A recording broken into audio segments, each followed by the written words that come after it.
Ladies and gentlemen, boys and girls, it is that time of the year. Once again, that one night where Raw and SmackDown go head to head with each other as we get ready for the 2018 edition, the traditional yearly weekend before Thanksgiving tradition in the WWE of Survivor Series.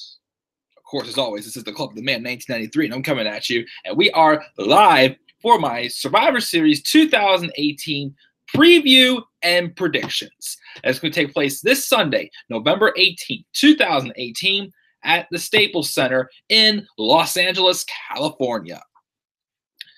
We, of course, unfortunately, again, have more of like a bragging rights show once again. I say unfortunately, again, as I keep saying, again, I just want something else besides just, bragging rights, like something more to these stories. Well, we kind of have something going with the whole situation with, Braun Strowman and Baron Corbin. And, of course, Braun Strowman wants some stuff, but, it is what it is. Nothing's like, oh, it's going to have such a big impact on the whole show. No. It's not going to have a big impact on the whole show. But there's some things that, could happen on the show that can get us, like, the wheels turning more with some storylines moving forward down the line. Possibly, we'll say. So, for the most part, I'd say we got a pretty decent card structured here. Even before the big events of, like, Becky Lynch's injury and the Daniel Bryan heel turn, causing him to win, leading him to win the WWE Championship to face Brock Lesnar this Sunday for a champion versus champion match.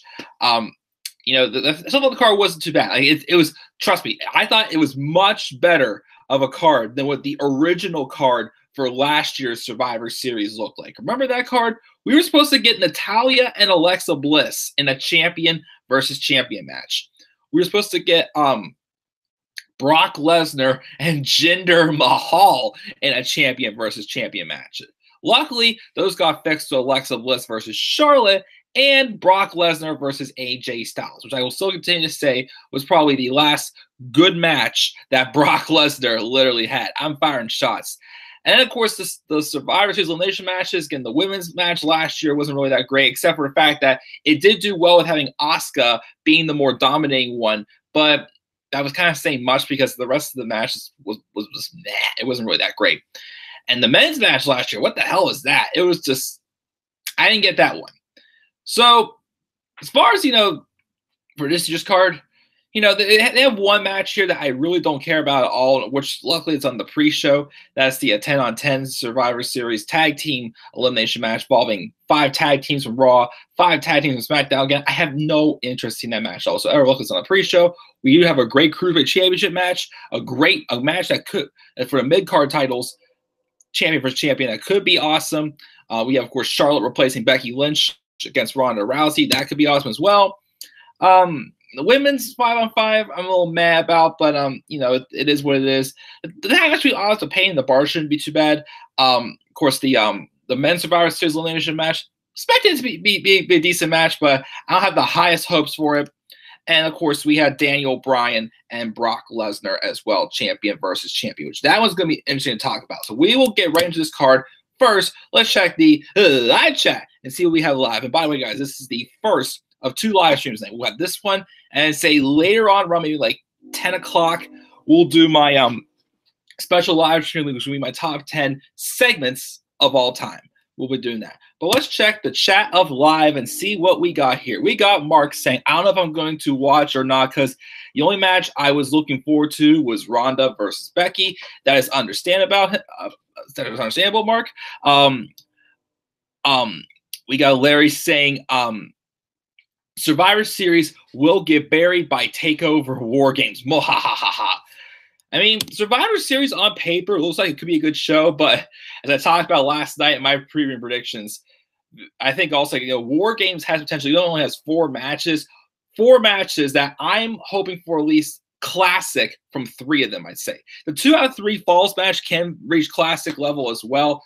But so I think like that show could be pretty darn good. So War Games, of course, will be tough to outdo, I feel, at times.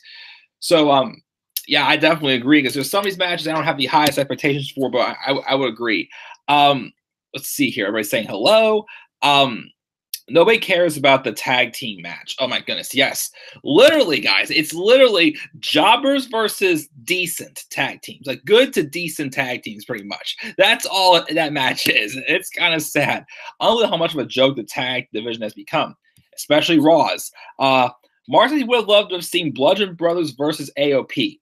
That actually would not have been a bad match. I do agree. Of course, Rowan is out with an injury. He gets injured all the freaking time. There have been rumors. I've been hearing some rumors maybe putting Wyatt and Harper back together. No.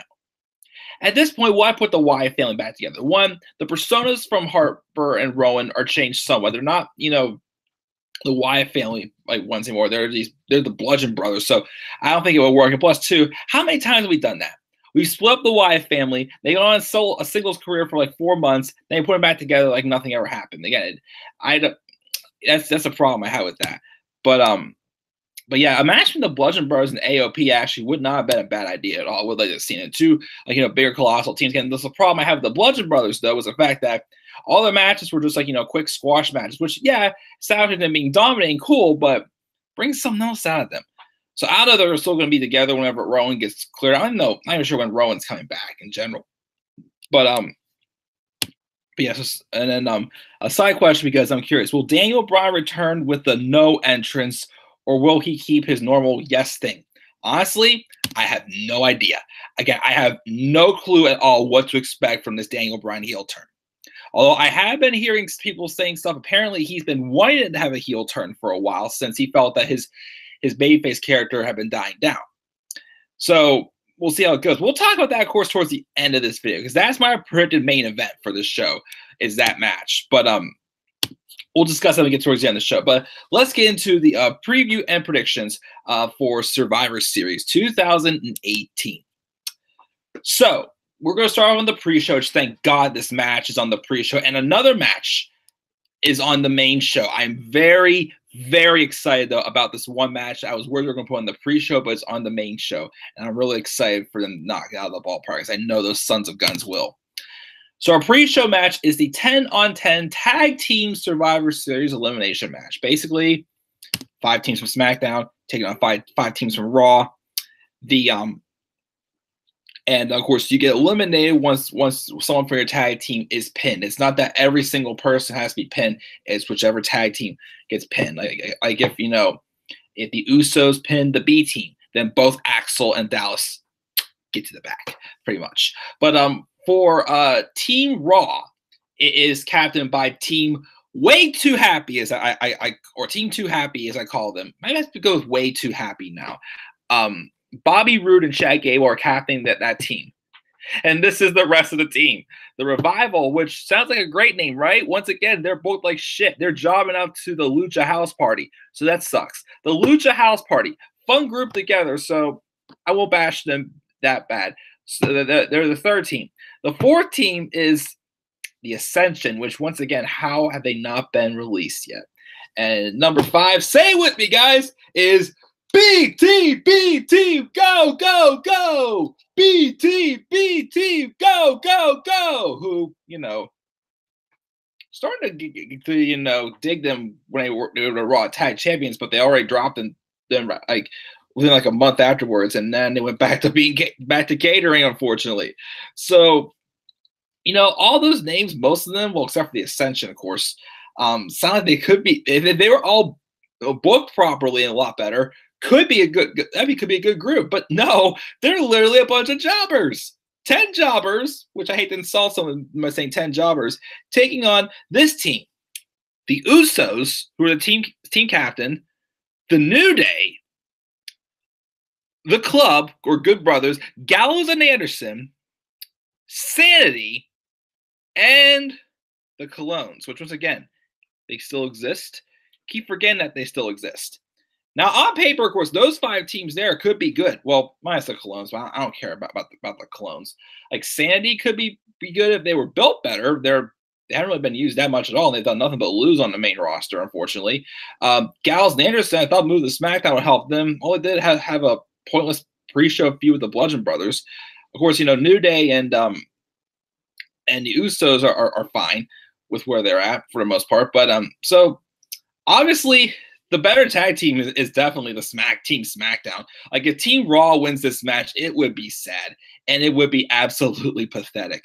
So again, I'm not going to be seeing this match because I'm not going to be watching the pre-show. But if I had a prediction, it's got to be Team SmackDown. Team SmackDown completely annihilating, and I repeat, annihilating Team Raw. And your question is, how did not Curtis Axel, how did Heath Slater and Rhino, not get put into this match? Like why isn't their tag team even in consideration? There was like no segment or anything. He was in the Battle Royale. I can't remember if Rhino was in there though, because I heard rumors here and there that Rhino has been busy with the House of Representatives for Michigan, I think it was. So he's involved in politics now, kind of like how Kane is, the mayor of Knoxville, Tennessee. So the devil's favorite demon is now a mayor, pretty much. But yeah, so I don't care about this match. I'm not going to watch it. I hope Team SmackDown annihilates Team Raw. So far, out of the 7 matches, well, there's 8 matches on the show, but 7 that are Raw versus SmackDown. 1 is not. So far, SmackDown 1, Raw, zip. I'm going to try to put these in the prediction of the order I think they should go out on the card as well, as I'm going to do so. But anyways, yeah, so Team SmackDown will win the pre-show. Let's check the live chat here really quickly here. And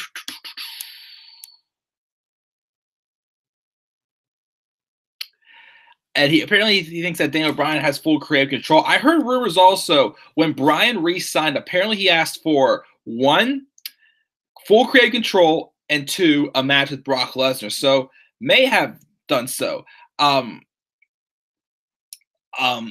And he asked for his heel turn as well, he heard. He's interested in seeing Bryan's entrance on Sunday. I'm definitely too. What's up, Dakota? Saying, I'm pissed Styles should be champ, but Bryan had to complain to his stepdad-in-law, Laurinaitis. I remember you telling me about that, but I haven't really seen any other reports about that. So I'm not sure where you heard that. I mean, it could be true. I'm not sure if it is, but that would be interesting. Mark says, there's one thing I don't get, which I'm interested to hear what he has to say. I swear SmackDown's tag team better win the elimination match, or it's BS. Exactly. It would be sad if SmackDown's tag team couldn't make it at all. I swear SmackDown I read that one. If the Raw team wins, it would be the biggest troll job by Vince. Oh, for sure. Mark said, is Nikki Cross on the main roster or not? Because they had her make her main roster debut last week, but this week, nothing. I'm not sure. I mean, I kind of felt, I kind of got the vibe that, it'd be nice if it was her main roster debut, but I also kind of thought maybe they only had that match because Nikki Cross is from Glasgow, Scotland, or wherever heck it's called. So they were kind of like, overseas and whatnot. So maybe they would give it to her there. So maybe she's going to be the mystery, maybe she'll be the mystery the mystery 5th member for the Raw, for the SmackDown women's match or whatnot.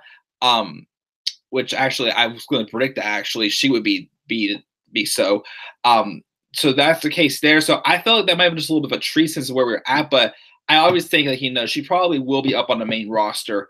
Probably on SmackDown after Survivor Series. So I think that was more so like a little like a treat, a little bit of like a preview, I'd say, from what we got there.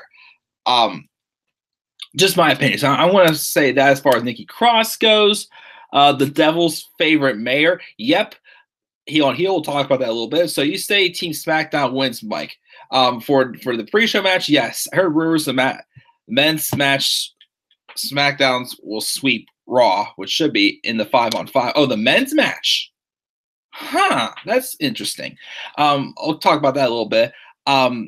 So I can write things down. I do that just for fun and make my own thoughts. And I also checked out Jay's prediction this weekend. Nice. There were consideration because of not enough time.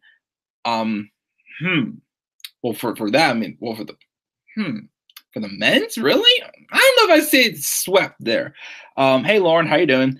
She said she did her predictions. Be sure to check them out. I watched them last week. She had some good predictions as well, so make sure to check out her predictions. Of course, things are a little bit different because the card got shuffled up a little bit, but it's still all good. Make sure to still check out her predictions as well. And anybody else who leaves any predictions in this in the live chat as well. The Game videos. Make sure to check out their videos as well. But that was a pre-show match. Team SmackDown's better just annihilate Team Raw. Get to the main show now. The match I think that should open up the show is this match. I am so glad is getting an opportunity on the main card. I mean, they already got an opportunity on the main card at Super Showdown, but that was just a glorified house show. But the match is still kick-ass and dominating. And this match, they can do the same thing. Buddy Murphy versus Mustafa Ali. The Juggernaut versus the Heart of 205 Live for the Cruiserweight Championship. I expect this to be a show stealer match. This match will be awesome. They've had 3 matches, I believe, already on 205 Live this year. 2 regular singles matches. They were involved in a triple threat with Hideo Itami, which was a great match as well to put Hideo Itami over. And of course, we also had that no disqualification match, which is by far, I'd say, a match of the year candidate, or if not, then definitely at least one of the best cruiserweight matches we've gotten all year long, I gotta say. Obviously, Ali has been working through, his struggles, especially mainly his feud with Hideo Itami once he was getting closer to the Cruiserweight Championship, and then Hideo Itami got in his way, and they started this feud. And Itami, that more aggressive side of him got brought out, and he wrote Ali off of TV for about a month or two, and then they finally had their series of matches, finished up with a Falls Count Anywhere, which it was a good match, but I expected a little bit more from it, but I still, I still say it was all right with what it was. But that match, I expected a little bit better from that they did. And then it got Ali back into the title picture when he had to take on the man who had been getting victories over Cedric Alexander in Tony Nese. And he beat Tony Nese. So now Murphy and Ali, no better way to, escalate them having another match than to pick up the back of their rivalry with a championship match. And once again, I've been praising Buddy Murphy all year for how great he has done. Joining the Cruiserweight division. Of course, having a story behind him about how he really has to work to keep his weight down, of course, because they did have him fail away. And remember that. And I held my breath this past week on 205 Live when I saw him do a weigh-in. Ali passes. He's very skinny. Murphy, of course, is a bigger guy. And one time he did fail weighing because he weighed 207 pounds. And he weighed 204 for this weigh-in. So he is good for the match on Sunday. And I'd love to see Ali win and him and Cedric have another match, because obviously Cedric came back on track with the win in that great match against Leo Rush yesterday. Again, it was a really good match, especially that springing stunner he did. What was sick as hell he did on Cedric Alexander. Some of the kicks and the way he sold the lumbar check. But again, I'm getting off track here. Cedric Alexander always going to get his rematch against one of these two, but I think it's too soon to take the title off of Buddy Murphy. Buddy Murphy has done so great this year. He's worked so hard again. I wasn't really the biggest fan of him in NXT. When they brought him to be in the Cruiserweight Championship tournament, I'm like, what the heck are we doing here? But I saw some more potential in him, and they kind of were teasing him going more of a babyface route, but then they put him back to being a heel, which again, kind of understandable. But I do think sometime in 2019, we could see Buddy Murphy turn face. So I think he really is getting the crowd behind him, especially also in his hometown of Melbourne. At Super Showdown last month, he got a big pop pretty much. And you know what? Despite being a heel, he acknowledged it still, and he took it all in. And, of course, he won the match, had a great match with Cedric Alexander. But I think Murphy and Ali put in a great match. It wouldn't surprise me, though, what if Cedric Alexander appeared and turned heel on Mustafa Ali or something like that? Wouldn't surprise me. I mean, again, with, the emotional state he's been going through. But, again, that could be just a way to see, to put off his match and give us a different one at Survivor Series. But I think Buddy Murphy will retain, and we will see the rematch between Alexander and Murphy, which would be the rubber match, I believe, between these two, because they had a championship match earlier in the year that Alexander won, then Super Showdown. So yeah, I'd say not the heel turn on Alexander yet. I think it's going to happen now. I think they want to probably have the rubber match between these two down the line. So I'm going to say Buddy Murphy beats Mustafa Ali clean in one hell of an opening match. So that's my prediction for that match. The second match on the card I have is Team Raw versus Team SmackDown Live, the 5-on-5 Women's Survivor Series elimination match. Obviously, the 5 from Raw, again, are, well, the captain's Alexa Bliss. She's not wrestling because she has her injuries right now. Apparently, Rose Arch might have to retire, which completely sucks. We want to see that happen to anybody. But her team consists of Mickie James, Natalya, Ruby Riott, Nia Jax, and Tamina. I do not like that team at all whatsoever. Against Team SmackDown, who's got Naomi, Carmella, Asuka, Sonya Deville, and a mystery opponent. And I'm starting to think we may see, like, Mandy Rose thinking she's going to be walking out and being in that match. But outcoming past her would probably be Nikki Cross. So I'm going to predict that Nikki Cross will be the 5th member of Team SmackDown. And as much as, here's the thing, as worried as I am that I feel that Team Raw is going to win this match, because obviously, we've got the more experienced veteran in Natalya. Obviously, Nia Jax and Tamina are 2 big people that are going to be easy to eliminate. Mickie James being a veteran, and Ruby Riott, an upstart talent as well. I still like to see Team SmackDown win this match. It will be some way to give Nikki Cross some momentum. If Nikki Cross is the sole survivor, or at least one of the survivors, I don't see like Naomi or Sonya benefiting from this match, or heck, I don't even see, it'd be nice if Asuka could dominate and get back on track, but I don't know if that's going to happen.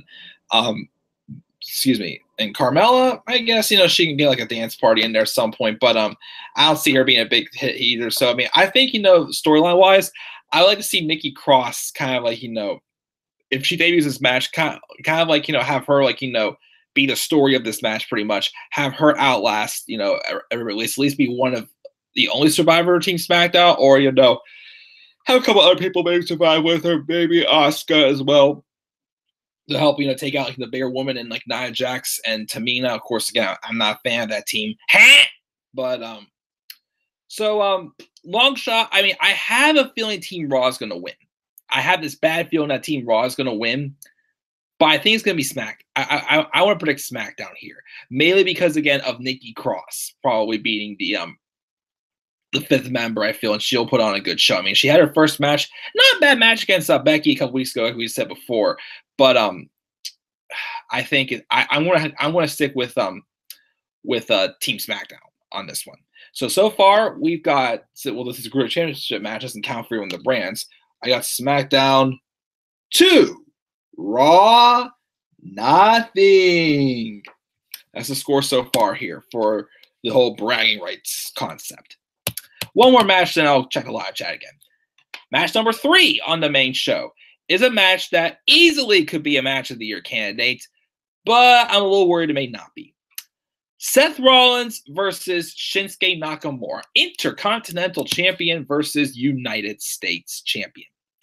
I've said how many times before, Shinsuke Nakamura is not on the level at all that we've all expected him to be on, especially him being a god and a megastar down in NXT. They literally made him one. He was a freaking god, and I didn't see much of his work, outside of WWE in New Japan or whatnot. But he clearly has had a golden reputation, especially if people were so high on all these dream matches, such as AJ and Shinsuke, Daniel Bryan and Shinsuke, like even Seth Rollins and Shinsuke, Joe and Nakamura, Jeff Hardy and Nakamura, Randy Orton and Nakamura, John Cena and Nakamura, all this.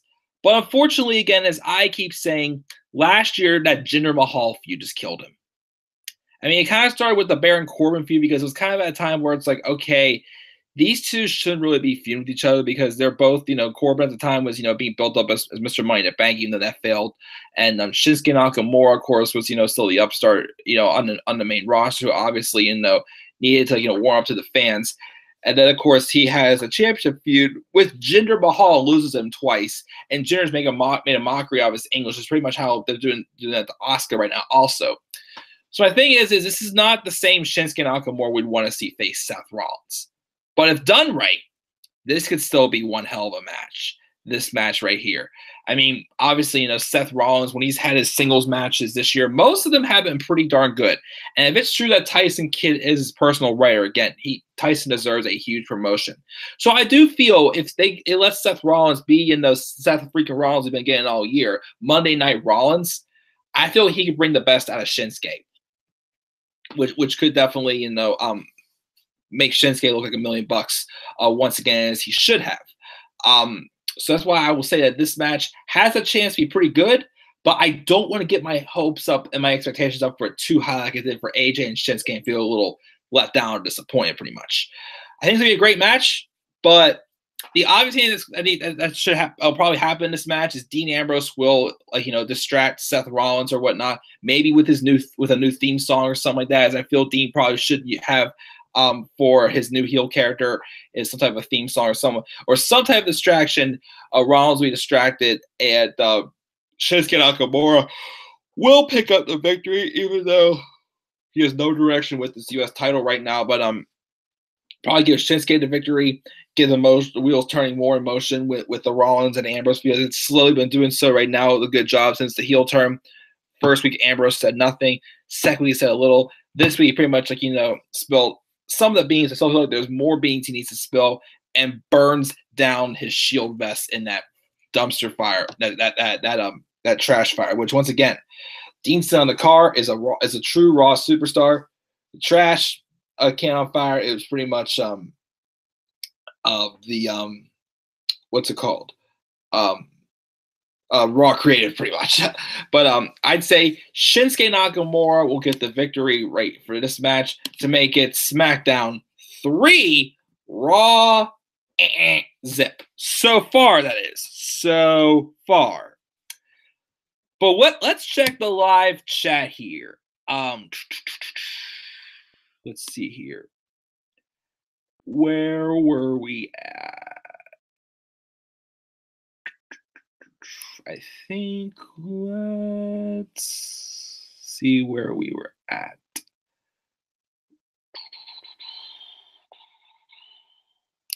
Let me see here. I think we were about here.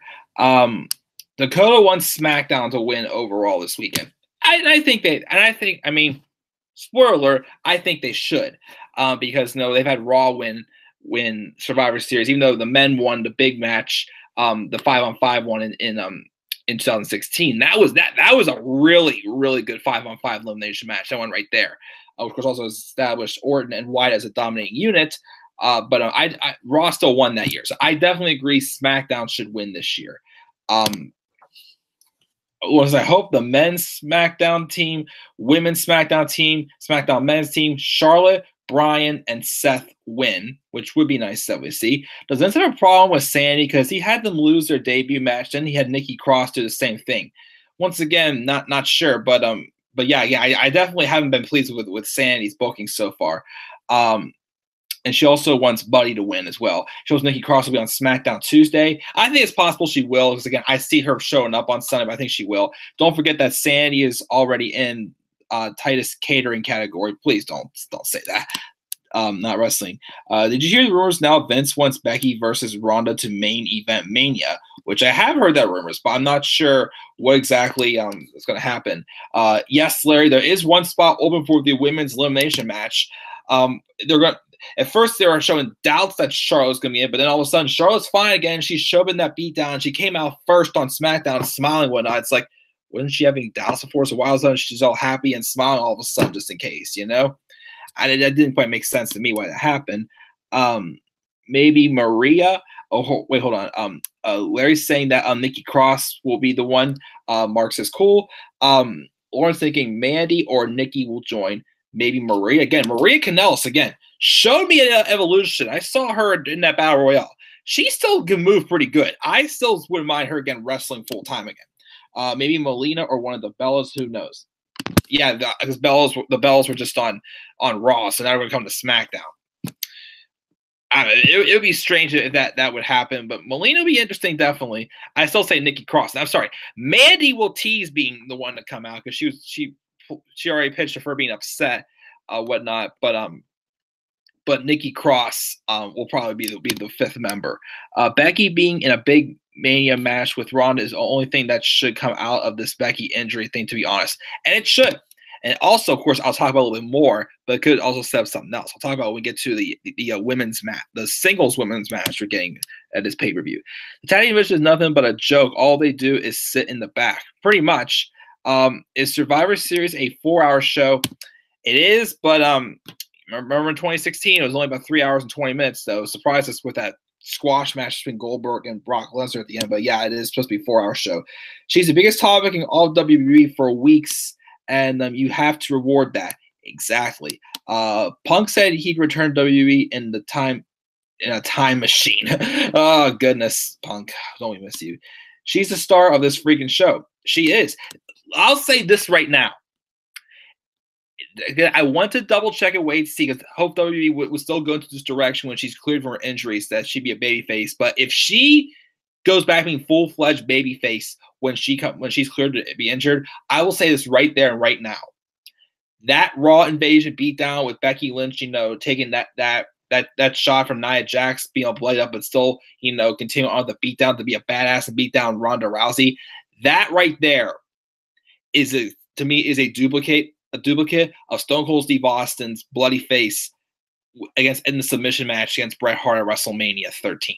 I'm going to go as far as say that right now. You can easily compare that to that WrestleMania 13 match between Austin and Bret Hart, where Austin refused to give up. His face was all bloody, and he passed out to the sharpshooter and whatnot. I'm going to go that far and say that. And no doubt about it, that's the case. Dear Lord, does Becky deserve the main event against Ronda? Do it. I do agree she's freaking star. So Sandy needs a push. I'm sick of seeing New Day getting all these opportunities. Which, again, they could back up on getting tag opportunities for the New Day and give like Big East or even Kofi and maybe Xavier Woods too some singles action to do. They can still be together. Heck, I won't say turn heels. We have way too many heels on SmackDown right now for single stars. But heck, again, they can feud. Like you can have any of those guys feud with Daniel Bryan for the WWE title or Shinsuke Nakamura for the US. So heck, there we go right there. TLC, let's say Kofi or Big E taking on Shinsuke Nakamura for the US title. Something for the guy to do, for crying out loud. He's US champion. He's barely defended it. He stays in the back, cuts these random Knock America promos, and Knock America is going absolutely nowhere, for crying out loud. He just comes out and has a 5-minute match every 3 weeks or so. It's pathetic.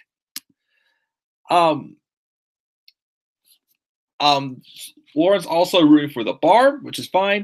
Brian said he's been wanting to turn heel for a month, which I did hear that, actually. But would he be champion at the Rumble? Again, I'm not sure how long this championship runs will last. Again, I literally am still trying to see the future of Daniel Bryan after this run, because I literally have no clue where they're going with this at all. But I'm intrigued to see what happens with this, definitely. So maybe, I'm not sure. I'd be okay with the women's elimination if it was better competition. Yeah, if it didn't have Tamina and Nia Jax, especially Nia Jax, with the fact that Alexa Bliss picked her. Not selling any of the differences at all, saying, I picked you, but I hope we can sell our differences. And Nia just acted like nothing ever happened.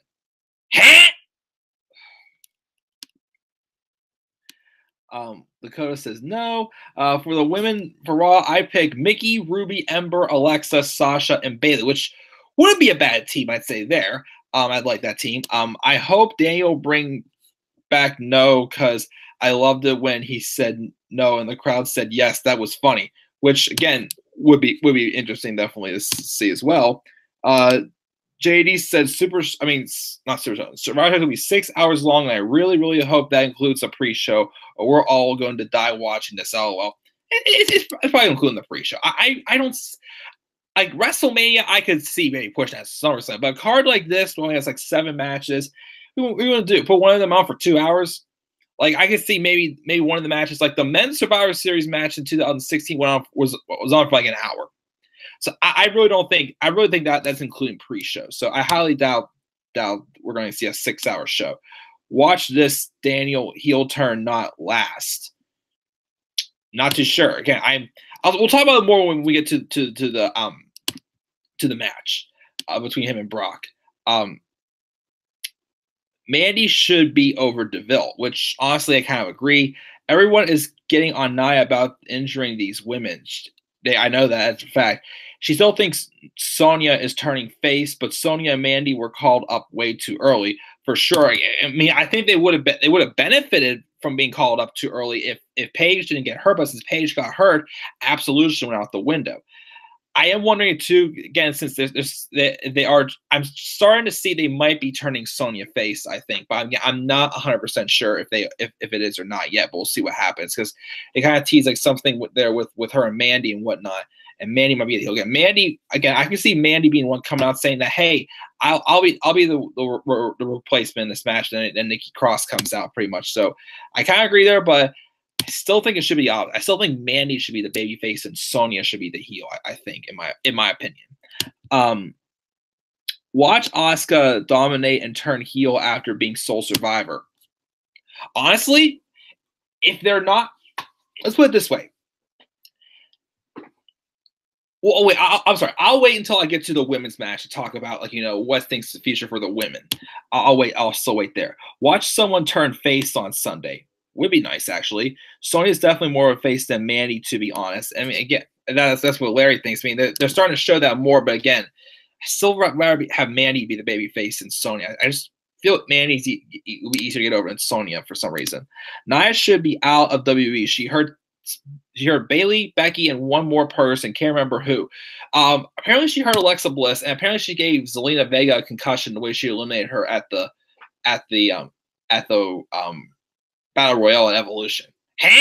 Yeah, that's right.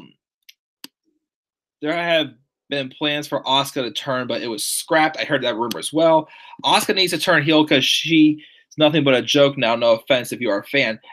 I don't blame you at all. Literally, she is a comedy act. Vince obsessed with this whole comedy stuff pretty much. And what you're doing with having these like foreign stars like Asuka or Nakamura and a few others be more of like a comedy act is you're making a mockery out of them.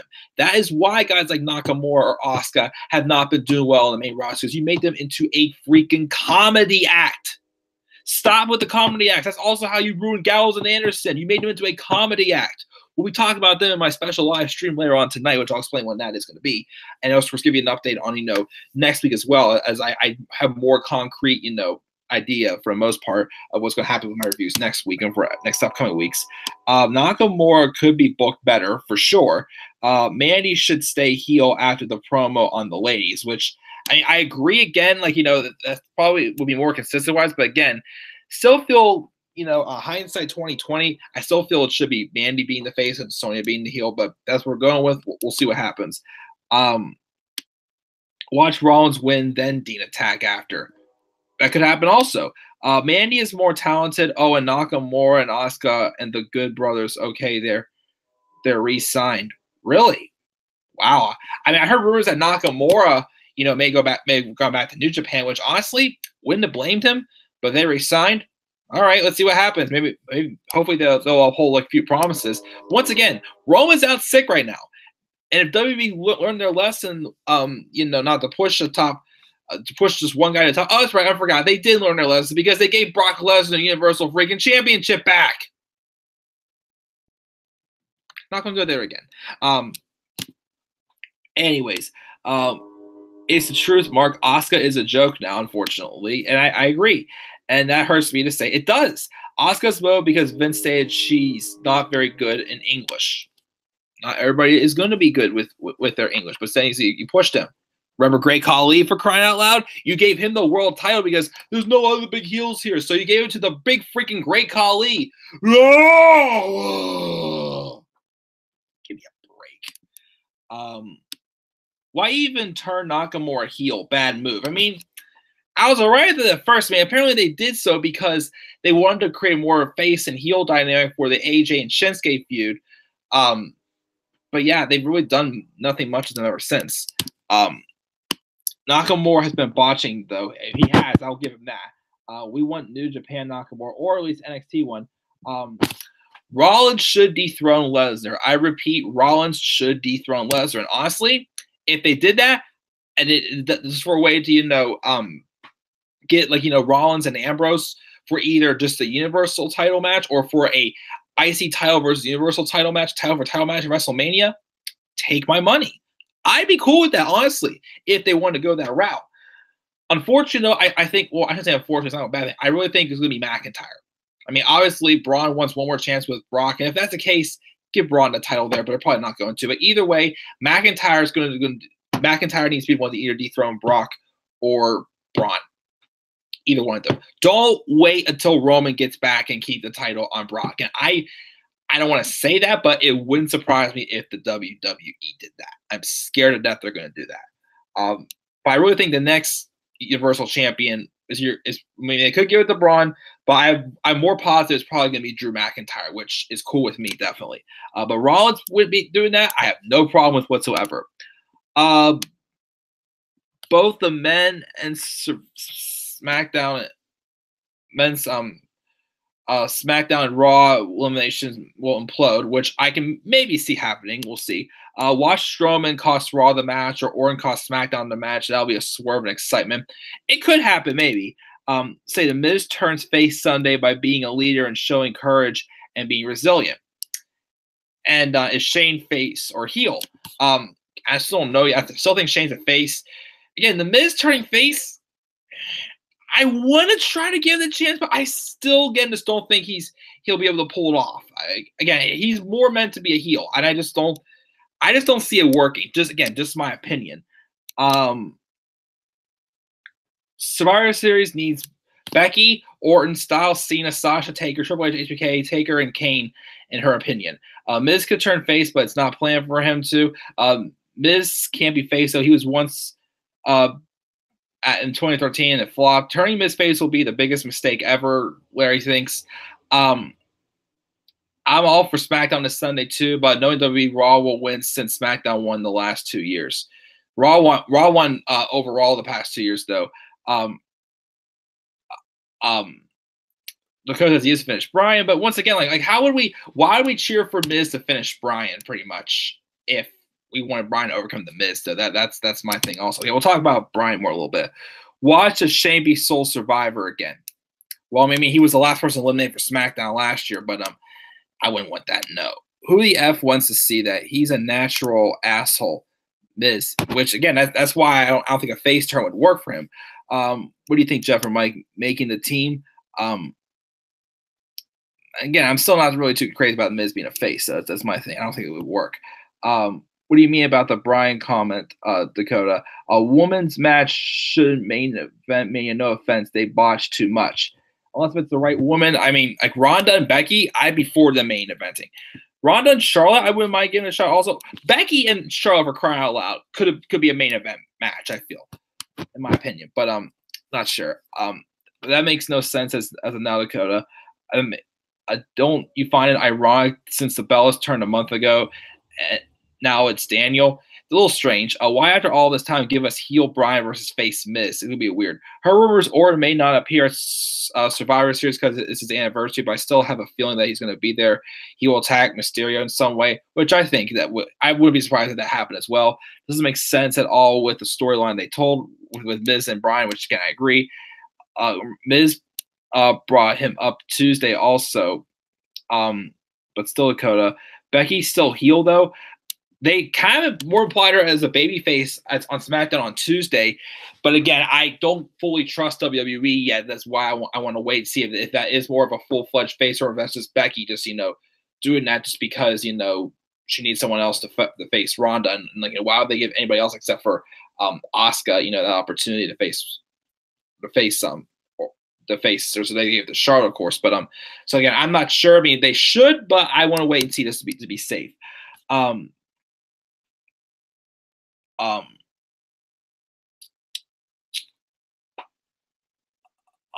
Shane is a face. There are too many heels, especially on SmackDown. Way too many big name heels. Jeff versus Bryan for a title, I'd be okay with that match. Raw face turns I do are Mickey, Alexa, Steph, Revival, and Drew. Most of them I'd say yes. Face turns SmackDown. Becky, Orton, and Nakamura. Becky, yes. Orton, I still like him much better as a heel though. I don't think that's we're off yet. Nakamura, maybe I'd say. Jeff versus Bryan will be interesting. When the NXT stars come up to the main roster, Vince treat them as a joke. You want to know why? Because he didn't create them. He had no control on making them. He only wants to push the ones that he had control over, which is why.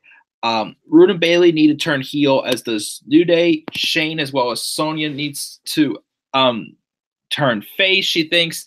Shane's heel, yes. Maybe New Day is heel. Bailey, maybe. Again, I still prefer Sasha turning before Bailey. But Bailey, give it a shot. Bobby Roode for sure. Yeah, Rusev also. Do you think Styles should have turned heel instead? I didn't think we're going to get a heel turn to begin with at all in that match. But I mean, I'm fine with Styles either face or heel. But I just didn't expect Bryan to go full fledged heel like he did, because I just didn't see the pieces of the puzzle at first.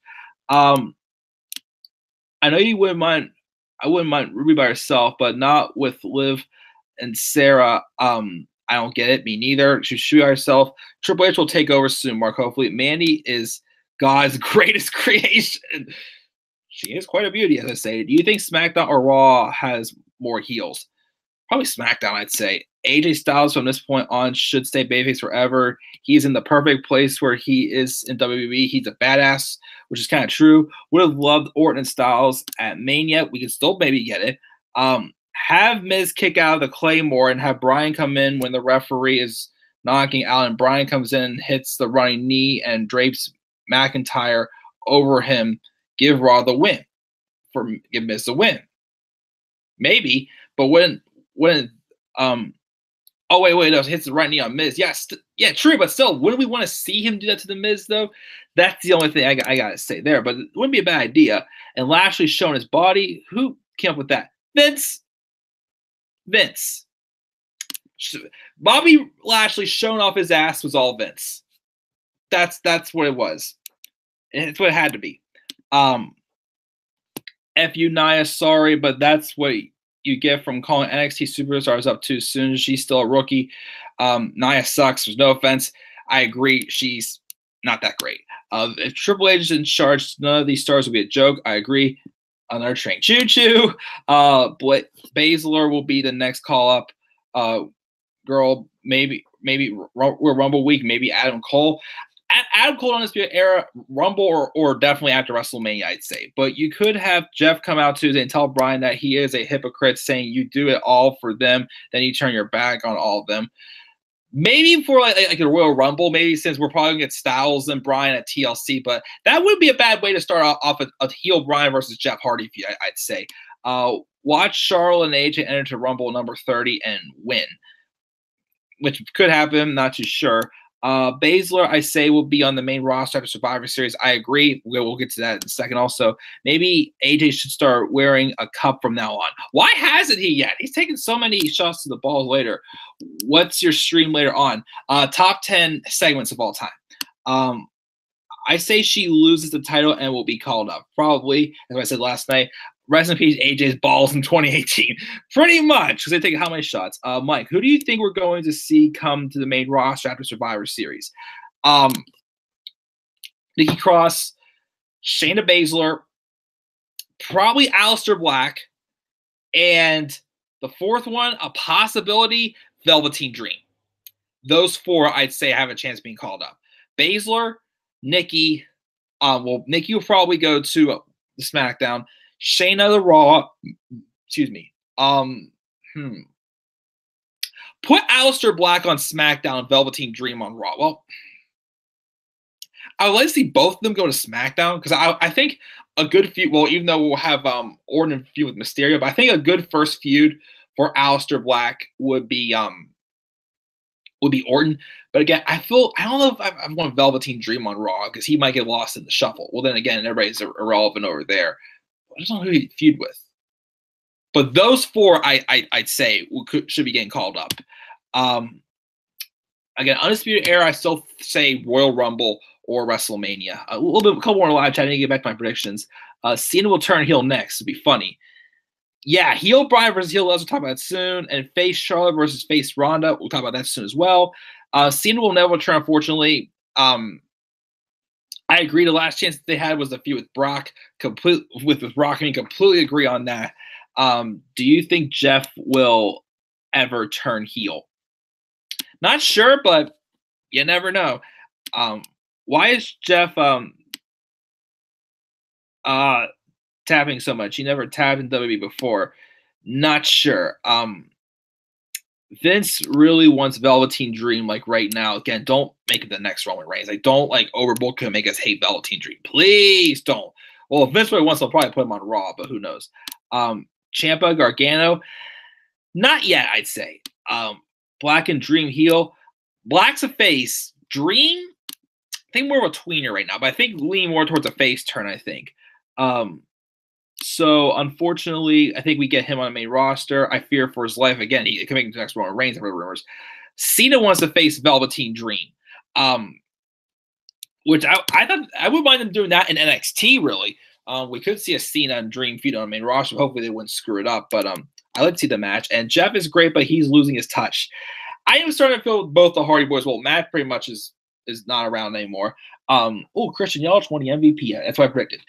Anyways, but I think I do agree. I feel like the Hardy Boys are probably getting towards the end of their careers. I'd say definitely. I mean, I've been satisfied with their return. So if they retired, I'm fine. But I'll get to the live chat in a little bit. Let me get back to these predictions. I haven't really talked about predictions in quite a while, but it's completely fine.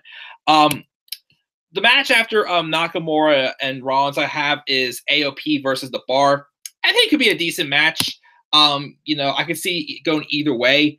But personally, I think the team needs it more is AOP because, they weren't really being booked the strongest. They had a match with Corbin taking on the Shield. Of course, they lost the match, but then, they threw the Raw tag titles on them, kind of when it's like, I don't think they were completely ready to be champions yet. But then again, compared to everyone else, they were probably the next closest, I feel.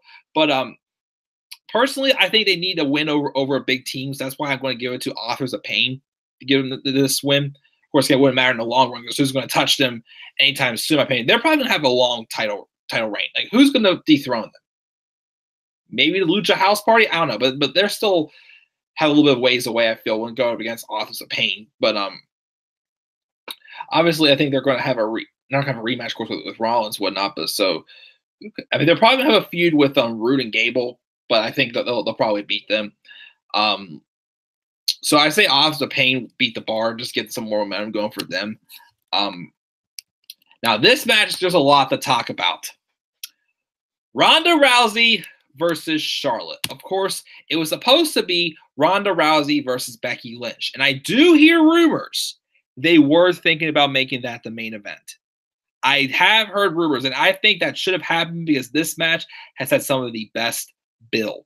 And as I said before, Becky Lynch still fighting through that invasion with that bloody face and that broken nose of hers, or the broken face, whatever you want to call it, again, was pretty much exactly, to me, what happened with Stone Cold Steve Austin at WrestleMania 13. Because I am going to lay this down here. You notice on Twitter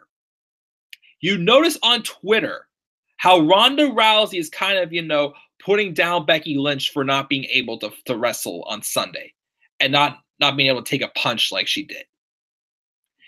To me, again, that segment made Becky look like a badass fighting through an injury like that she had. And Ronda saying that stuff kind of making her sound a little more like the villain here. Because you think about it also, during this whole build, Becky Lynch mentioned how she's had to scratch and claw and look where she is. Ronda Rousey, it's like, I've worked my butt off, of course, whatnot. But obviously it feels like, Ronda Rousey doesn't seem like she's had to work quite as hard to get to the top as Becky Lynch has had to. So that puts more babyface momentum on Becky Lynch than Ronda Rousey.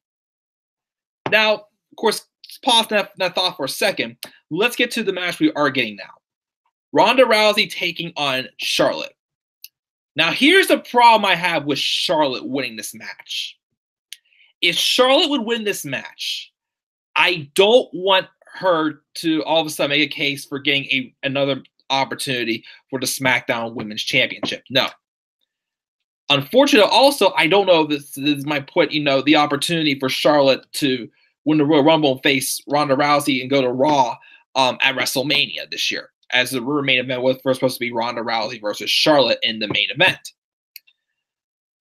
So, but I personally think it's just way too soon, of course, just for Charlotte trying to take the belt off Becky. Let's put it this way. I do not want Charlotte to be the one to take the belt off of Becky. If anything, if you want to get the belt off of Becky and have Becky win the Royal Rumble and go to Raw the feud with Ronda for the championship, and if you want to have Becky, Asuka and Charlotte feud for the women's championship with Charlotte champion, here's what I would say. If they turn Becky full on babyface again, why not turn Asuka heel and her go after Becky, claiming that I wanted to or actually do it this way. Do it this way. We have Asuka turn heel and have a title match with Becky Lynch at TLC. If Becky is cleared by then, of course. Saying that, well, it had to be at TLC because Becky would want to see her in the Rumble, unless if they have a title match at the Royal Rumble and Asuka wins there and Becky enters the Women's Royal Rumble and wins there. But the excuse could be all this story based on is Asuka felt offended that Becky picked her former best friend over her. Saying that Becky pretty much just felt offended that Becky didn't pick Asuka to face Ronda Rousey, but she picked someone who she's had problems with recently. Like that could be just a simple storyline to give Asuka a heel turn, and for her to be the one to dethrone Becky Lynch, put Becky Lynch in the Women's Royal Rumble, and have her go to WrestleMania and beat Ronda Rousey. Now, here's the thing, though. I don't think that's not all we're going to be getting set up here. So my safe bet is have Ronda beat Charlotte. That way, Charlotte does not have an excuse to get another women's championship match. But because if they give Charlotte another championship match, I feel they would probably put the title back on Charlotte. But again, I would rather see Asuka be the one to dethrone Becky Lynch.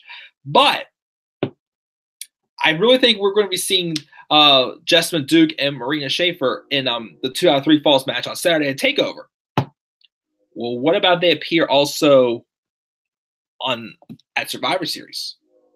I feel we won't get it right away, but they could start building the long-awaited match between the 4 horsewomen of WWE and the 4 horsewomen of MMA. Sasha and Bayley aren't doing anything right now. I mean, that could be a match at Mania. I don't know if it'll happen at Mania, but I think it'll either happen at next year's SummerSlam or the main event of next year's Evolution, if they do another Evolution again. So I'm going to go this far and say Ronda Rousey wins this match, and we see some tease of the 4 horsewomen coming. And maybe over the next few months, maybe we'll see Ronda Rousey turn heel. I'm going to throw that out there. I mean, again, I know some of you picked Charlotte, but again, I fear if Charlotte wins, then they're going to throw her right back into the title picture. Again, keep Charlotte out of the title picture for now. Have Becky drop the title to Asuka, with Asuka turning heel, claiming that she felt offended that Becky didn't pick her to face Ronda, but she would pick someone who she's had beef with the past few months. Well, not literally meat and whatnot. I'm talking about like heat with, like weren't getting along. But that's my pick for the women, for the Ronda Rousey and Charlotte match. Ronda Rousey winning, starting some tease of the 4 horsewoman match that we're going to get eventually. I'll do the last 2 matches. Actually, I'll do the next match because I'm sure the last one there's a lot to talk about. But the second to last match is going to be Team Raw versus Team SmackDown, the men's 5-on-5 Survivor Series elimination match. This was tough. Well, so far, actually, now that from the past couple matches, we have it now being, let me see, 1, 2, 3, 1, 2. So far, it's 3, SmackDown 3, Raw 2. I hate to do this, but I feel there is more story right now with the Raw side because with Braun Strowman being on the line. I mean, the only way I can see Braun Strowman getting eliminated from this match is if something happens, if Corbin sets something up to eliminate Strowman, which would be kind of stupid, or they brawl afterwards or something like that.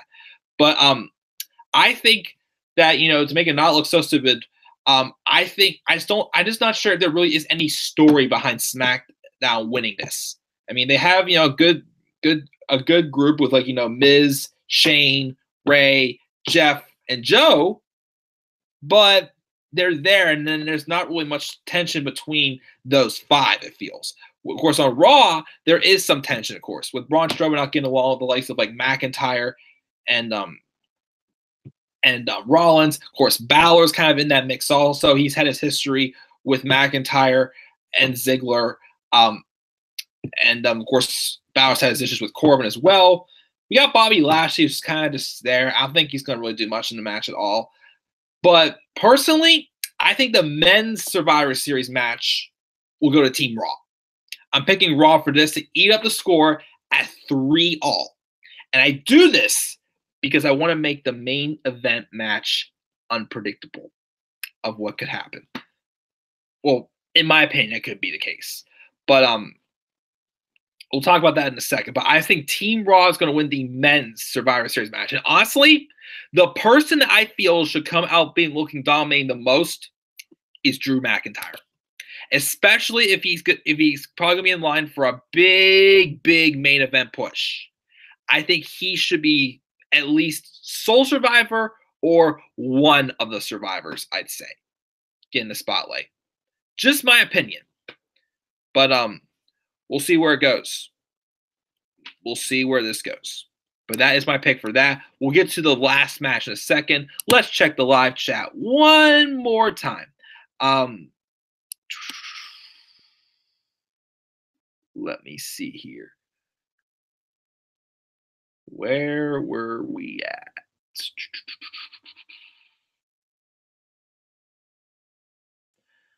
Let me see here. My finger hurts. Let's see here. I think we're right here. Okay, yeah. Bray returned this Sunday. Be nice. Haven't seen Bray since they dropped the tag titles, but I don't know what the heck's going on with Bray. Jeff is completely directionless right now, pretty much. Match is on live event last week. Which match are you talking about? Everyone in WWE is directionless now. A lot of them are, yeah. Larry's saying AOP. Lauren's not interested in the tag matches, which, it's okay. Show will face Drake Maverick. Oh, gosh. 2 heel teams, what the fuck? Yeah, I know it's heel on heel, but it's not the biggest hill to die on with this one, I'd say. I mean, that one, it's still, a good team to put over AOP. I mean, if the bar win, we'll be upset, but I think AOP needed more. What is from with having a heel versus heel match from time to time? If the dynamics work, like, I was okay last year with them having, like, Miz face Corbin, because I feel like, they're both heels, but at the time they were both 2 different types of heels pretty much. But then again, now look where Corbin is, and I don't give a fuck about him. Imagine Team 2 Happy dethroning AOP. I mean, for Chad Gable and Bob Bruce, I do like them both, okay, but they're definitely not being built to dethrone them. Again, this alliance needs to lead to Bobby Roode turning heel. Bobby Roode, okay, out of everyone now, we had Dean Ambrose being the one who needed to be heel most, well, also Roman Reigns, but him turning heel is hopeless, of course. Bobby Roode's the next person that desperately needs to be turned heel big time. If it's a badass match, I'm okay, he said. Please, no Team 2 Happy. I still say Becky would have dominated #Becky316 for sure. Knowing how Raw is, LOL Dakota. I wanted to say, what is wrong with having a heel versus heel match? Which, not really if the story is there right, but sometimes it is a little odd. Do you think Becky will be stripped? She may be, I'm not sure though. So many times today, it's all right. Nothing, it's just weird that most of the matches are though. Some of them, yeah, well, it's really just the tag match with AOP in the bar and Bryan and Lesnar, which is still weird saying that's heel on heel. It would be interesting to see Ronda and Shayna versus Nia and Tamina. I'd root for Ronda and Shayna all the way because I don't give a crap about either one of those other two, especially Tamina. There are also rumors Nikki Bella was supposed to be the final member of Raw. Really? Please stop with the Bella crap. Yeah. I don't know about that one. watch Charlotte face Becky again at TLC or the Rumble, which again, I don't want that to happen because that rivalry pretty much ended, and I don't want Charlotte to be the one to dethrone Becky. Again, it should be Asuka. That's who I think it should be. Or maybe Nikki Cross. Well, over time, yeah, but Nikki's not ready for the title yet. Whoever wins the Mixed Match Challenge gets to enter at number 30 at the Rumble, which will probably either be Charlotte or Ember Moon. Which she's irrelevant now because both Tamina and Nia buried her. I know. Yeah, gotta love Nikki Cross. Yeah, that is true. Larry hates that. Naomi to dethrone Becky and face Asuka, maybe. Maybe that wouldn't be a bad idea. I mean, I'd rather see Asuka. I mean, Naomi, I'm okay with, but she doesn't have the most momentum going. The number 30 spot is one of those things who should be a surprise every single year in the Rumble. Could be, yeah, I'd say. If you were booking Survivor Series this year, who would you have on the show? In like what matches? Doing some fancy booking here. Well, again, and also let's put it this way. I heard rumors also. Apparently, the reason why it went back to Raw versus SmackDown apparently it wasn't supposed to be Raw versus SmackDown for Survivor Series, but it went back to it because Roman Reigns got sick. Okay, why is one superstar making a big difference? Like you may say he would every year. Like you couldn't throw someone else. Like what was supposed to do? I really wanted to know what he was supposed to, what was going to happen. If anybody finds like an original plans for Survivor Series, let me know. But yeah, I gotta think about that one, Lauren. Why do they have to change everything? Not sure. WWE ruins everything for the most part. Larry says Ronda too. I'm sure Ronda will turn next year if she loses to Charlotte. She probably. I do see Ronda Rousey being a heel, especially when it comes to the 4 Horsewomen thing. But I'd rather have Charlotte as the heel, which I agree definitely. Charlotte needs to be a heel again. I feel just to rebuild her character again. Her being a baby face again. As she says, it's just her when she puts on good matches. Pretty much. That's pretty much all reason why she feels like she's a babyface. She even said herself, the Charlotte character she feels was never meant to be liked. She's the daughter of the dirtiest player in the game, for crying out loud. Mookie Betts wins the American League MVP. Why couldn't we save Charlotte and Ronda for Mania? WWE could have chose Asuka as a replacement, which, okay, that could have happened. Why did Angle get removed from the match? He never really was in the match in the first place. I mean, he just tried to become the captain, but now he just disappeared. So I don't know what the heck happened going on with Angle now. Strowman would attack Corbin, and that's how the Raw team would implode, which could happen once again. I'm sure Corbin would try to provoke Strowman, since apparently he can't put a finger on him until after Survivor Series, whatnot. But I'm sure we will see some type of brawl with Strowman and Corbin, even if it's after the match. Because Becky is the only one that deserves the Mania match. At this point, yes. And even though Orton's not on the SmackDown side, Ray could be the sole survivor and get RKO'd after. Maybe.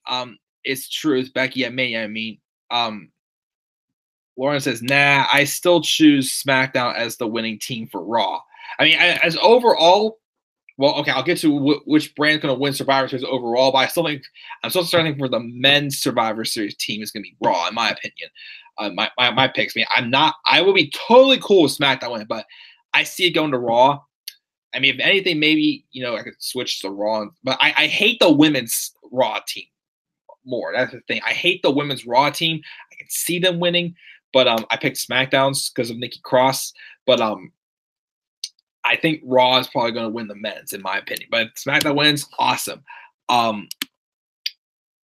Could Drew be the sole survivor? Which is possible. I think, if anything, Drew should be the dominant one. Watch Dolph and Drew feud leading up to the Rumble. Maybe, I'm not too sure. You say Raw for the elimination, Mike. I was gone for a few seconds. Yeah, Raw for the men's, I said. Would rather have Jeff or Ray heel. I'd rather have Ray. That'd be interesting. Yeah, I wonder which one would probably do better as a heel. A Drew face turn him down, which I think we will get that eventually. Drew's the road to get a push. Hopefully he'll dethrone Brock and face Strowman or Ziggler. Or again, if they want to have Braun dethrone Brock and then Drew dethrones Braun at WrestleMania, a fresh title matchup or something like that, maybe. But if he has if Drew has to dethrone Brock, that's fine with me as well. And has Seth dethrone Drew and have Ambrose dethrone Seth at Mania. Could be, but that's a lot of title changes though before Mania. Somebody there needs to get like a longer run, I feel. Have Styles face Bryan at TLC and lose, and have Bryan face Hardy or Ray at the Rumble, and have Ray versus Orton at Mania for the title. Maybe. I don't see a team on Raw beating AOP, which I don't either, Mark. I really do not. Drew is just rumored to be their next guy, which I'd be fine with that. Raw is all jokes for tag teams. Why should any team beat AOP? They are monsters, and WWE, I still say, will ruin them completely long-term wise, which wouldn't surprise me. I think the match against Drew was Kurt's very last match. He himself wanted to get him over. That might be the case. It was like a passing of the torch or something, which may have happened. It's buffering. I might be talking about the stream. That's what they said. Larry said. All right. Well, I better get to the main event match here. Of course, is that the one is going to be having a lot to talk about, because Monday night, or before SmackDown started on Tuesday, I was not thinking about this match happening at all. In fact, I never thought we were going to get this match, even after Daniel Bryan returned, because I felt that Brock Lesnar may be too dangerous opponent for Daniel Bryan due to, the fact that, yeah, he's back, but I'm sure he's still kind of on a little bit of a short leash, because after every match, Daniel Bryan has to, get examined and make sure he didn't get concussion or anything, which I don't blame him for doing so if he doesn't have a history of concussions, but he's fighting to fight his dream. But the main event match, I think, should happen at Survivor Series to make this match unpredictable, not like second to last, because it'll be obvious that the person's going to win and tie it up anyway. Brock Lesnar versus Daniel Bryan. Now, again, this is heel Daniel Bryan versus heel Brock Lesnar. Here's the thing here. I would love to have seen this match in 2014 or in 2015. The problem is, though, I don't completely trust that Brock Lesnar is going to be able to put on a good match with Daniel Bryan, especially if Daniel Bryan's been wanting this match his whole career. And he's getting it, my friends. But would Brock, give a crap to actually make this a very good match? The other thing, too, it's heel versus heel. You just turn Daniel Bryan heel, and he's facing, the first guy he's facing as a heel is the biggest bully in all of WWE, Brock Lesnar. So if you're trying to get heel heat on Daniel Bryan, then how are you going to do that against Brock Lesnar? Like, it doesn't make any sense. And the other thing, too, though, is Brock just going to beat Daniel again, and then he's going to start off his heel run with a loss? That's the third thing, too. I'm just trying to wrap around my head here. Okay, yes, Daniel wanted to be a heel. He'd been pushing to be a heel for a while, apparently backstage. He needed a refreshing character because he felt that his babyface character wasn't really going where. Which, again, as I said in my turn alert, I felt it was that case because they didn't want to rush Bryan back to the title picture, which, again, I was cool with. I was not saying, hey, Daniel Bryan gets back, immediately, boom, give him a title shot. Because, he's been out of the ring for how many years now? I mean, for 2 years, 3 years. Yeah, maybe he probably worked out a lot and was doing a lot while he was away, but I still pretty sure he wouldn't have been able to, get right back into the ring and be a champion again. But, obviously he felt that his babyface character was going to obviously want to be a heel. But once again, how are you going to try to get that heel with a match against Brock Lesnar? It's still a little confusing to me in some ways. And even if he would win this match and cheat the win, then, wouldn't people want him to see him, do something to Brock Lesnar that's going to help him win, like a heel tactic or whatnot? It's just strange. It's really strange. Definitely. And again, the other thing, though, too, about this match, which, again, I want this to be a good match. I'm happy Daniel's getting this match. But I'm worried also, again, that this could be a match that could make Bryan severely hurt again. Is he safe to face a guy like Brock Lesnar? If he's healthy and Brock wants to give a crap and actually put on a good match, this match could definitely be a match of the year candidate for sure, no doubt about it. But I'm worried it's not what the case is going to be. And it better not be a 3-minute match. Dear Lord, no, I'd be pissed off. So what do you think's going to happen? I'm not just saying because I'm his #1 fan, but I think the best thing to happen here, especially with starting off with a new character, Daniel Bryan needs to win this match. He'll probably win it with some heel tactic. Maybe he'll low blow Brock. Maybe, and you know what? To give him that big mem going forward already, since Styles almost got Lesnar to tap out, what if Bryan got Lesnar to tap out?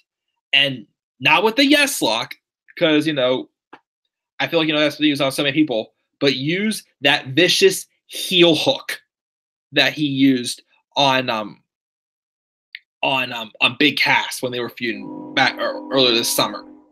And because you know what? Like maybe Brock will, kayfabe always have Brock hurt his knee in the match just like he did against AJ as well.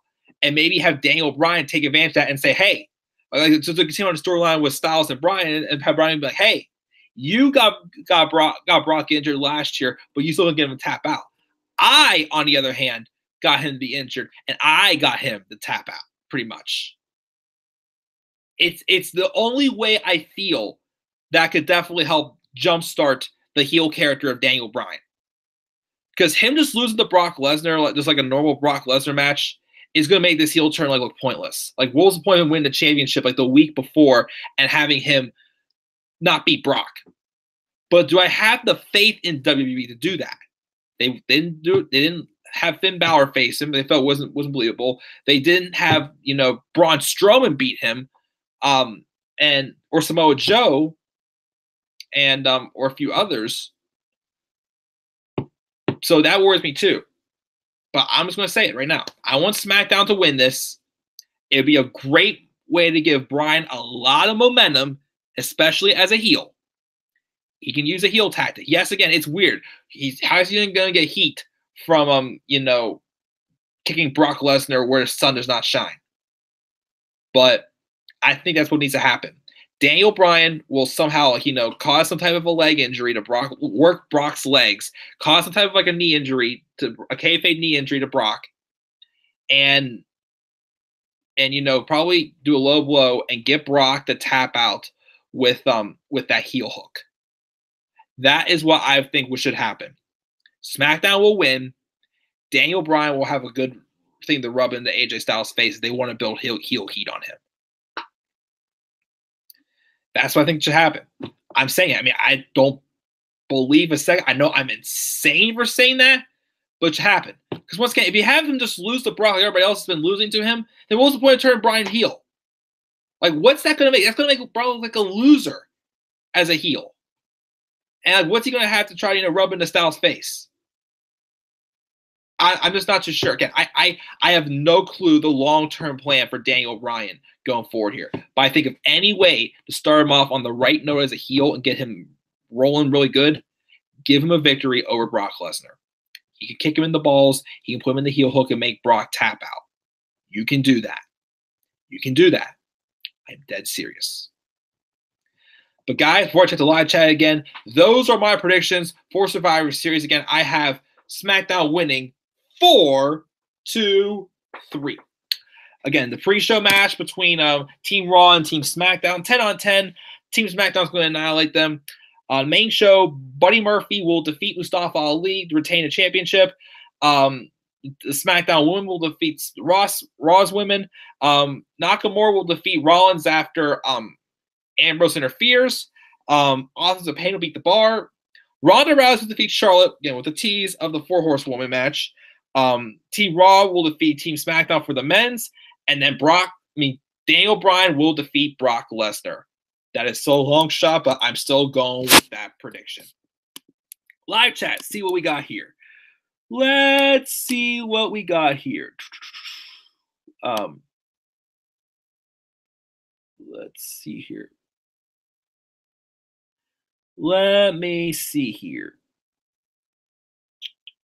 I'm trying to see where we're at. I think we're here.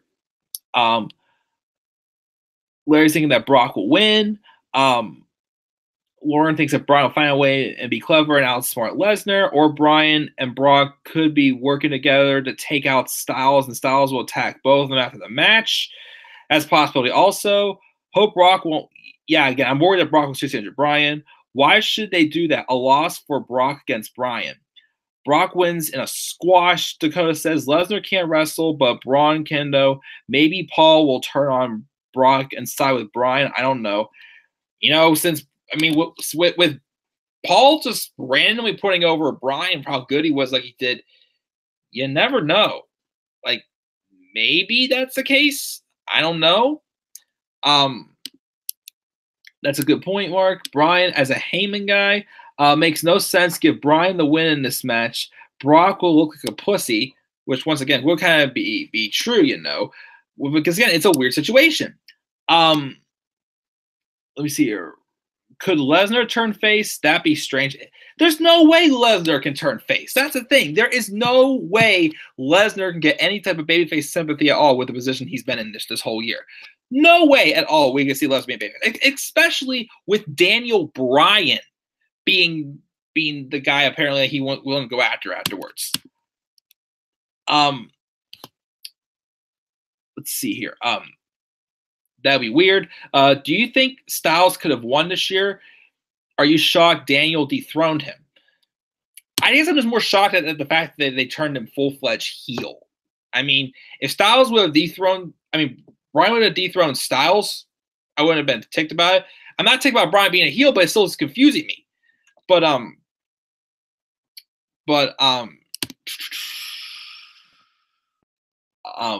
I think Styles could have beaten Lesnar this year. I would have laughed so hard if Brian aligns himself with Heyman and do something like attack on Brock with a chair or something, and Brock turns face, which that would be ridiculous. I would be so done with this crap, he claims. Brian's career will be over because Brock's Germans look sloppy, which they do. As I've said before, Lesnar needs to leave. He's too dangerous. I agree. You think Brock will bury Brian? I wouldn't say bury, but again, he could put him. Again, it wouldn't look good to me having Brian all of a sudden have this new character and him lose to Brock. If it was still a babyface and he if there was some babyface story for Brian to get to Brock, and he still loses and says, you know what, I still have my match, I tried, but I didn't quite make it. Then okay, but him with this new character and then immediately first person he's facing is Brock Lesnar. A loss doesn't sit right for me, I feel.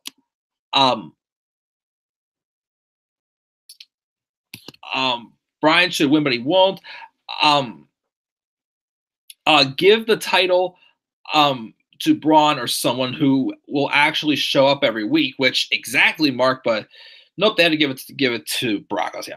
Are you not a fan of heel Brian? Watch the No Chance this Sunday. I'm not saying I'm not a fan of it. It was just a really weird time to do so. That I don't quite have all the pieces of the puzzle of it together, in my opinion. That's the thing. Because the situation should be like, if Brian's facing Brock, you'd think Brian be the babyface, but they turned him heel for a moment that everyone's wanted to see him happen. Yes, I get the babyface moment was kind of going away for him, but wasn't him winning the title back was what people wanted to see, Unless if, like my one friend said, unless if they were trying to treat it like, Stone Cold Steve Austin turning heel in 2001 because he was to a point where he was desperate enough too desperate to get that title back. But again, it's just weird. It's weird, in my opinion. Why Barry? It's not being buried. He's Daniel freaking Bryan. He's over. He's loved. Then he can take a loss. He says, I'd rather have the heel Braun from 2000 or heel Bryan from 2012, which I like that heel. If they're going to go that direction with Bryan, sure. Heel or not, he's still one of their top guys for sure. And yeah, Brock versus Daniel could have been good in 2014 before he was injured. True, Larry. Heels are the bigger stars because they know how to do their jobs. Daniel could lose on a disqualification as well, which is possible. Yeah, if the referee catches him kicking him in the balls. Or Lesnar could lose by DQ by Styles interfering, which that could happen too. Sorry, typo there, no worries. I messed up on the stream here. Where was I at? don't let Lesnar lose here. He will be the biggest pussy on the planet. Sorry, but that doesn't look good. Like him or hate him. I mean, yeah. I mean, yeah. If he can't beat the other ones, that's the thing. I get that. If Brock can lose to a smaller guy, like I'm pretty sure it may make him look like that. But it's just a strange situation. It's like a risk-taking situation for Bryan, though, for his character and his health. But yeah, I completely get that there. But I just really don't know. Who would you feud with heel Bryan? Watch him be champ until Mania. Again, I don't know how long he's gonna be champion. Again, maybe Jeff, maybe Ray, maybe a babyface Samoa Joe. I just want Flair to tap Ronda out. Dakota claims. Got SmackDown as well. She says, hopefully it'll be good. I'll catch you later. What time for a segment stream? I'll catch you later, guys. Probably around 10, I'd say we'll do that stream. Brock will end Bryan's career. I hope he does not, but I'm worried. Again, I fear for Bryan's life as well with this match. He could be killed in this match. Pretty true. I wouldn't be surprised if that happened, but I don't want that to happen. Lesnar said he won't wrestle without Heyman by his side. I don't know that. Did you see how dangerous Brock's Germans looked on the Saint brothers? That one landed on his neck. Exactly, and Bryan has his neck issues. Oh, I know you, dude. I'm so scared. RIP, Bryan. Please, I hope that's not going to happen. Brock versus Bryan match is a huge mistake, he thinks. Matter of fact, any match with Lesnar is a huge mistake. Again, one, doesn't put on a good match anymore. And two, with Bryan's concussion history and whatnot, again, it still worries me. Again, if it was a couple years ago, for sure. I mean, I'd hope this be a good match since Bryan's wanted it, but again, I'm worried it's not. But I feel anyway it should be the main event. But who knows what we're gonna get from it. And Dakota agrees. But with that being said, guys, I think I'm gonna check out right now. I will be back up here live again in a couple hours for my Survivor Series. I'm sorry, I'm doing that now. I'm thinking for my special live stream of the week, my top 10 segments of all time. Of course, for the plan the rest of the week. And I'll go to next week a little bit. I'll do my review of TakeOver War Games later on Saturday because again I'll be working and I'll be getting home late, but I'll be able to have more time than I did last TakeOver, so I will watch it and I'll do a review afterwards. Sunday I will do my review of Survivor Series. I'll be watching it from my friend's house though. Monday I'm not watching Raw live, so I'm going to go visit some friends Monday, so I'll catch the highlights and I'll review it afterwards. I will be able to review SmackDown on Tuesday. I just found out now that my first day at my seasonal job is not going to be till Wednesday, so that'll happen Wednesday. So I'll do my normal NXT UK 205 Live NXT reviews Wednesday. I don't know if I'll be able to do my special live stream on Thanksgiving because, I'm not sure if I'm going to be working Thanksgiving Day yet or in the evening that is, or if, I'll be still doing something with family. So expect the special live stream for next week probably be Friday, I'd say. Expect it to be then. And of course, I'm trying to get back to those 3 video game Let's Plays and any other odds and ends here to come. Of course, now with the baseball season, my baseball season ending, and with the awards, I'll probably do my wrap up video for that as well in the upcoming weeks as well. But so guys, again, just as I said before in a stream earlier this week, things are gonna get a little crazy next couple of weeks. Again, I'm working a seasonal job over the holidays, and just other stuff with my friends and family over the holidays. So just stay patient with me, but I'm not going anywhere. We're still getting a lot. Oh, and also I'll do my TLC for it to match card sometime next week as well. So again, guys, just keep it easy. Last thing in the live chat, we see Lesnar's best match was when he lost to Reigns. I thought the reign was over. Yeah, pretty much. Even though that match wasn't really that great to begin with. I still say his last best match was against Styles last year's Survivor Series. But like, what would Peter Parker say to Brock if he loses? Look at a little beast guy or something like that. I'm gonna cry. They said that recently also. Who was crying? Who was it? The other. Who was? What was I watching the other day? And I saw that happening, and that's why I kind of thought as well. Lesnar is too dangerous. I agree for sure, and everybody's smiling over that. Or I'll say how Robbie said about Becky and Charlotte. Look at little Flair Jr. Gonna cry. I gotta watch that movie. I haven't watched that movie in a while. Those are good. Those are really good movies. Again, the original Spider-Mans. But yeah, guys, I'm checking out now. Slap a like on the video. Leave your predictions for Survivor Series down below. Subscribe to my channel. Follow me on Twitter. And again, I'll see you guys in about 3 hours, I'd say, for my special stream of the week, my top 10 segments of all time. So I'll catch you guys then. So until then, guys, have a great rest of your night, and I'll see you all then. Peace out, everybody.